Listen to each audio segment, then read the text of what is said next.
मुझे मौत से कोई डर नहीं लगता, लेकिन मुझे मरने की भी कोई जल्दी नहीं है, क्योंकि मरने से पहले ज़िंदगी में बहुत कुछ करना अभी बाकी है। ऐसा कहना है सदी का महान साइंटिस्ट स्टीफन हॉकिंग का।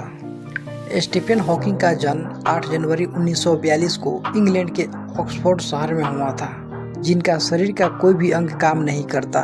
वो चल नहीं सकते, वो बोल नहीं सकते, फिर भी उन्होंने अपने विचारों से पूरी दुनिया को हिला दिया। चाहे जीवन कितनी भी कठिन क्यों ना हो, आप हमेशा कुछ ना कुछ कर सकते हैं। बचपन से ही स्टीफन काफ़ी इंटेलिजेंट थे। उनके पिता एक डॉक्टर और माता एक हाउसवाइफ थी। बताया जाता है कि स्टीफन एक बार जब सीढ़ियों से उतर रहे तो वो अचानक बेहोश हो गए। जब उनको हॉस्पिटल ले जाया गया तो पता चला कि मोटर न्यूरॉन डिजीज है जो कभी ठीक नहीं हो सकती। इस बीमारी में शरीर का अंग काम करना धीरे धीरे बंद कर देता है। लेकिन स्टीफन हॉकिंग भी जिद्दी इंसान थे। उन्होंने इस बीमारी को अपने सपने के बीच नहीं आने दिया और इस बीमारी को ही अपना वरदान मान लिया। डॉक्टरों का कहना था कि स्टीफन केवल 2 वर्षों तक ही जीवित रह सकते हैं, क्योंकि अगले 2 वर्षों में उनका शरीर धीरे धीरे काम करना बंद कर देगा।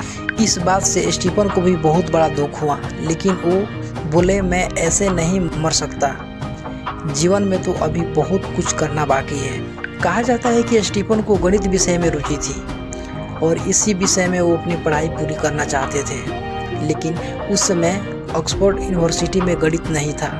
बाद में उन्होंने फिजिक्स को चुना। धीरे धीरे उनकी ख्याति पूरी दुनिया में फैलने लगी, लेकिन वही दूसरी तरफ उनका शरीर भी उनका साथ छोड़ता चला जा रहा था। धीरे धीरे उनका बायां हिस्सा काम करना बंद कर दिया। बीमारी बढ़ने पर उनको व्हील चेयर का सहारा लेना पड़ा। धीरे धीरे उनका शरीर काम करना बंद कर दिया। साथ ही इस बीमारी में उनका प्लस पॉइंट ये था कि उनका दिमाग काम कर रहा था। उन्होंने ब्लैक होल का कॉन्सेप्ट एंड हॉकिंग रेडिएशन का महान विचार दुनिया को दिया।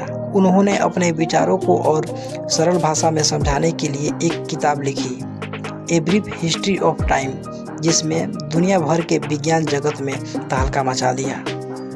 आपका कीमती समय देने के लिए बहुत बहुत धन्यवाद। इस वीडियो को लाइक करके आप हमारा मनोबल बढ़ा सकते हैं।